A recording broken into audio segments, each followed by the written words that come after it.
Do you like this pillow? My grandma got it for me. Do you like that pillow? It's got my name on it. It's also got Olivia the Pig all over it. And do you like my, my name? My grandma got this for me too. She thought it was really cute. It is. It's very cute. Everything is very cute. Very cute. I've never been more adorned with my own name. Sometimes I think I'm living in a child's room. I am just a child.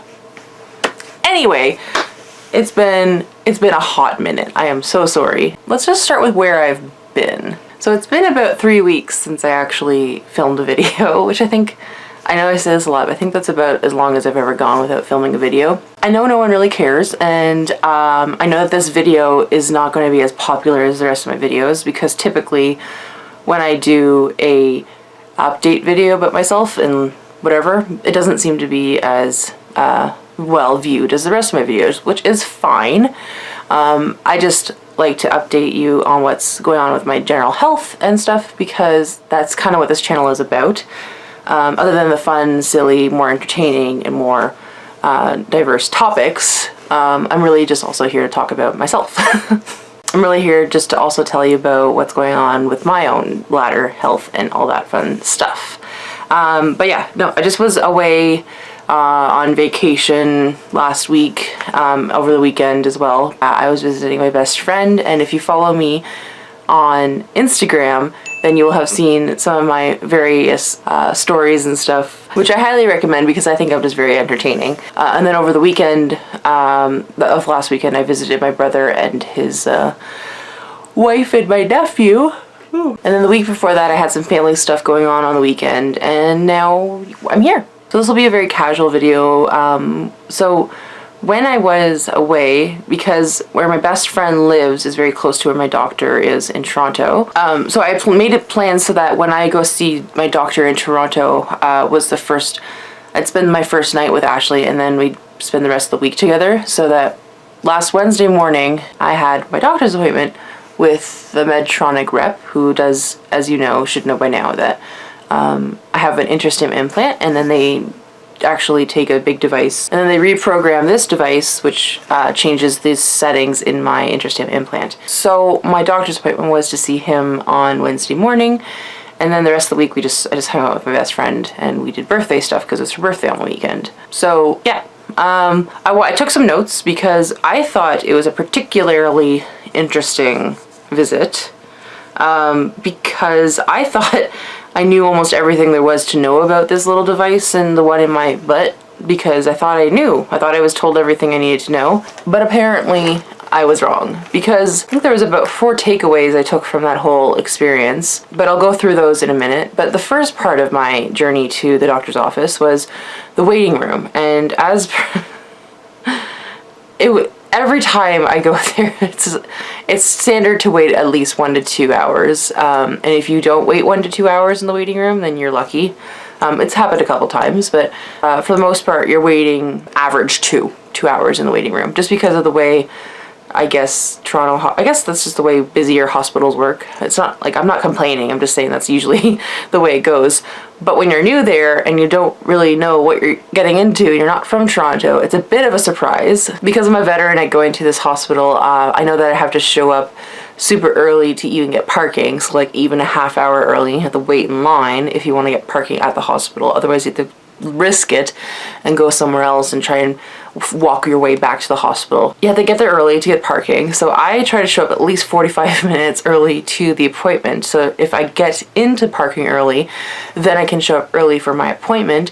And sometimes they can make your appointment go faster, so the earlier you are in the morning, the better, obviously. So I would say that anytime I've had an appointment, it's always been at 11 a.m. And then when I got there and checked in, there were 4 women there. Usually there's a mixture of people, like men, women, couples, whatever, all different ages and stuff. But this particular time, there were 4 women. One of them, she was much older, and she was telling us about her lifetime of using, well, I guess I think she said 20 years of using certain types of InterStim implants. For instance, the one I have right now is called InterStim Implant 2.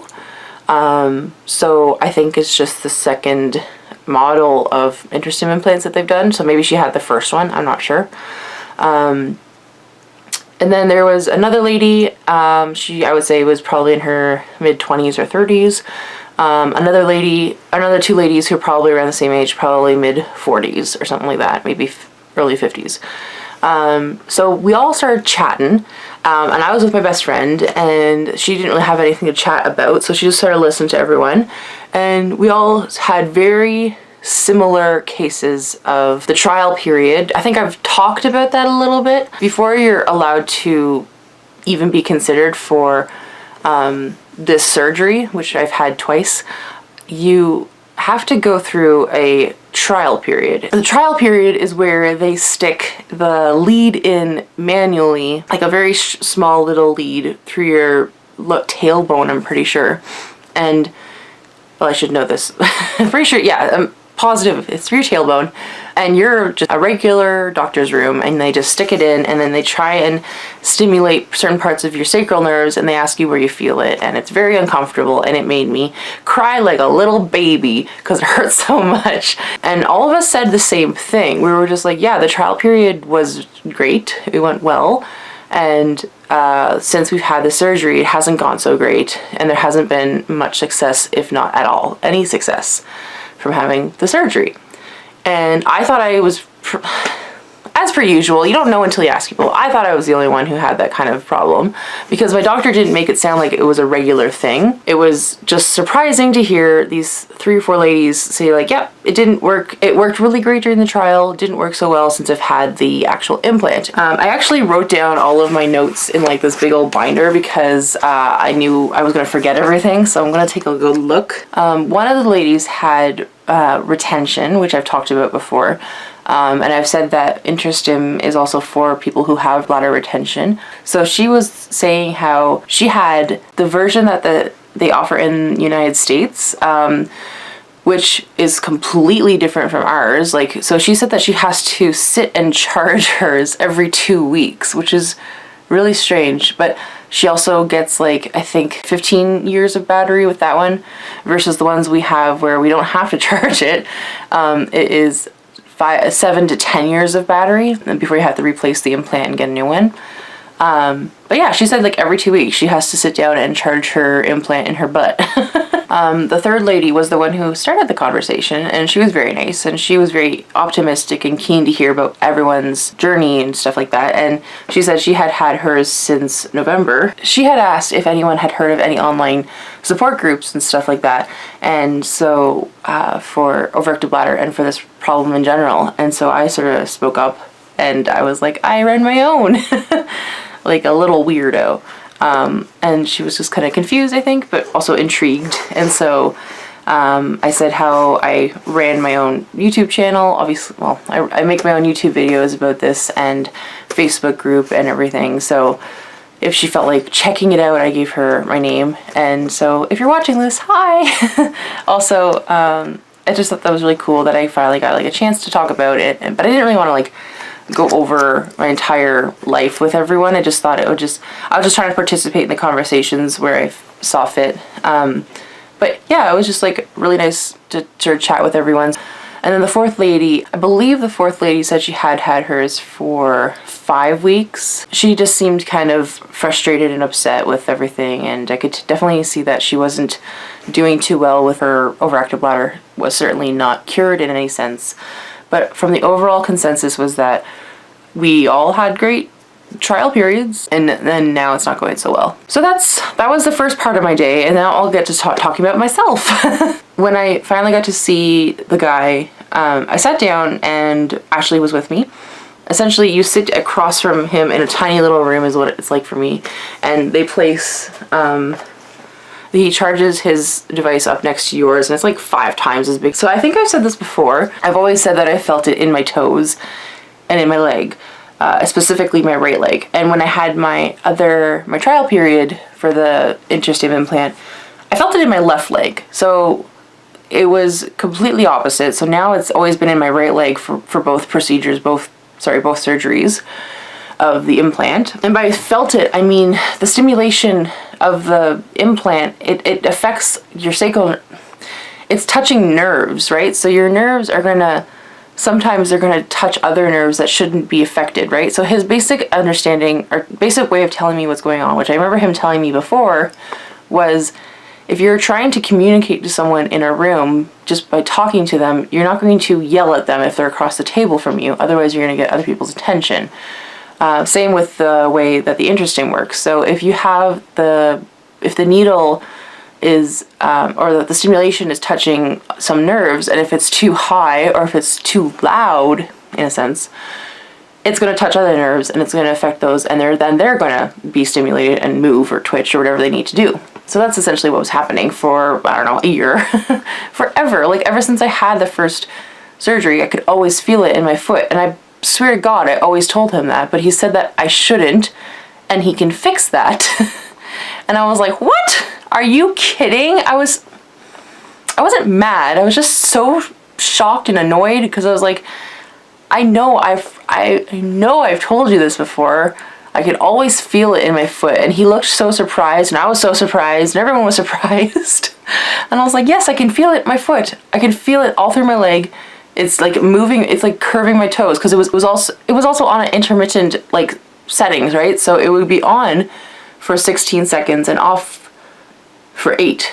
So every 16 seconds my toes would curl in, and then at the end of the 16 seconds they would curl out, because they'd go back to normal. And I would have no control over that, unless I was like using my foot, I guess. If I was relaxed, I could see them go and I told him that, and he was just like, yeah, no, you shouldn't be allowed to feel them in your toes, we'll fix that. And I was like, I didn't think you could. Like, I remember him saying that you couldn't fix that. Also, he took it off of the intermittent setting, so now it's on continuous. And that was like one of the things that was different between the surgery and then the trial period. The trial period was always continuous stimulation, versus what I have had for the past year and a half, basically, has been always on that intermittent schedule, which was always 16 seconds to 8 seconds. So he changed that immediately, and I was like, I had no idea. I would have asked for that, and now I feel like I've just been wasting time, I guess. So another thing he said when he plugged it in was, he said that they saw all the settings were fairly normal for what I needed them to be. And this was the first time I've seen anyone since last year, and I think the last time I saw someone was in September, and I don't think it was him, I think it was his other partner, and he was a young guy. But anyways, he said that this guy had set up the settings fine and that they looked okay, but they obviously weren't giving me any results, right? So I told you there was 4 things I learned. The first one was that there's a continuous setting. The second thing I learned was the fact that I shouldn't feel them in my toes, and he could fix that. And then the third thing I learned was that he said I could, not that I could, but he would change it to the way that the settings would be working in conjunction with each other. So I drew what he had drawn on a little piece of paper, but essentially if there's 4 settings, then 1 and 4 could be working in conjunction with each other, as opposed to just 1, 2, 3, and 4 all working separately. So I didn't know that, and he said there's lots of other programs they can set up, and that was just something, it's not something I needed to know, but I just thought it was interesting, because I kind of thought we were at almost the end of the road with this whole thing. Like, I thought I was just kind of coming to terms of thinking that I was never going to have relief from overactive bladder or bedwetting, and I was like, kind of like, okay, well, either this happens, or I try Botox again in my bladder with this, or I just end up getting a bladder augmentation surgery one day sometime. I don't know. So I was kind of like not feeling down. I was just kind of like trying to see if, essentially like half accepting the fact that this will never change. But also these were just things that he told me. And every time I hear this sort of stuff, I get like kind of very hopeful and all that, which is fine. But I'm fairly logical in realizing that if it works great for me, doesn't mean it's going to work great for everyone, and vice versa. So that was the third thing he told me. And then the fourth thing he said was, I need to start using my handheld device for the implant more frequently than I actually do. Because he said, when you move from sitting, standing, lying down, whatever, the implant, or the lead will also move, kind of thing. Like, it'll sort of gently touch different nerves inside your lower tailbone and spine. And I knew that. I think this was just a me thing. I just need to be told again. But he said that because of that, when you're standing up, you're probably not going to feel it as strong as like when you're lying down or sitting. And I knew that, but I didn't, I never even carried this thing around with me anywhere. I would literally leave it by my bedside table for weeks at a time and not even adjust the settings. He said I should be adjusting it like 2 to 3 times a day by changing the power and the frequency of the channel it's on. And I was like, oh, okay, I didn't do that. I haven't been doing that. I just thought I had to adjust it whenever I didn't feel it. And that was another thing. He's like, can you feel it all the time? And I was like, well, I don't always think about it, but yeah, I'm pretty sure I can feel it all the time. He's like, no, you need to know if you can feel it all the time, which is why you need to adjust it. And he doesn't mean just go up all the time. He said you can adjust it up or down depending on what you feel and where you're standing and if you're lying down. He's just said just to always constantly feel the stimulation. And if you don't, turn it all off completely, wait a couple seconds or so, and then turn it back on and then know if you can feel it. Because sometimes if you can't like mentally feel it, then you just need to have a hint of where it is. Like I need to know that it's stimulating at all times, essentially. So that was my doctor's appointment. It was interesting. I did end up seeing my my actual doctor, my surgeon, for a few minutes. Just wanted to say hi and tell him what's going on. And he was the one who also just mentioned if this is the way it's going, just to go see my other doctor in Ottawa and mention that we should probably try Botox in the bladder wall again. Just to have a secondary thing as opposed to just the pills and the InterStim implant. These are all things I just threw it on the ground. These are all things I'm down for and I've done before, and they aren't a problem for me, but I can imagine that for a lot of people, they aren't very interested in doing all these things over and over and over again, because one, it can be very costly. Fortunately, I don't have to pay for these things, but I do have to pay for the time and travel and all that stuff, but it's not anywhere close to paying for the actual procedures and surgeries. And two, it's just a pain in the butt. And some people may have told me many times that they've already accepted it and they're not willing to, or wanting even, just to participate in all these tests and procedures. And I really am. I'm not, if they're not pushing it against my will, I just want to do this, and then they want to help me, so they'll keep sending me places and doing these things because this is what I want. Because I want to not have to wet the bed every night, and I want to have relief from overactive bladder.